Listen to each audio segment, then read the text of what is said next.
বহিষ্কার করেছিল, কিন্তু ব্যাপারটার সাথে ইসকনের সাথে চিন্ময় পতাকা অবমাননা, গ্রেপ্তার, এগুলি কি খুব দরকার ছিল? মানে কেউ কেউ বলছেন যে এটি আসলে মানে মানে এই এই চিন্ময় কৃষ্ণদাস ব্রহ্মচারীকে গ্রেপ্তার করে তারা আলোচনা বদলে মামলা গ্রেপ্তারে সরকার কেন গেল, সেটাও একটা প্রশ্ন। আপনার কাছে কি মনে হয়, আপনি যদি একটু ছোট করে বলতেন।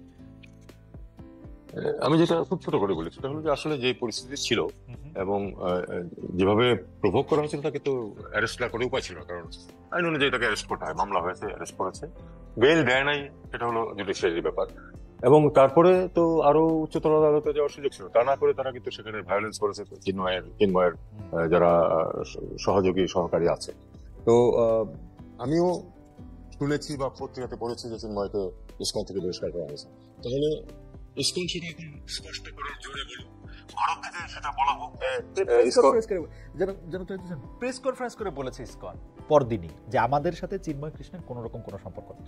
দেখুন, তারপরেও কিন্তু ভারতীয় মিডিয়া এটাকে কিন্তু ইসকনের বিরুদ্ধে যে একটা ব্যবস্থা নেওয়া হয়েছে সেটা ভেবে কিন্তু উত্থাপন করছে এটাকে। এখন মিথ্যাচার খুবই, কিন্তু দেখুন মিথ্যাচারের মাধ্যমে পুরো জিনিসটা মিথ্যাচারের মাধ্যমে করা হচ্ছে, এটাই হলো দুঃখজনক।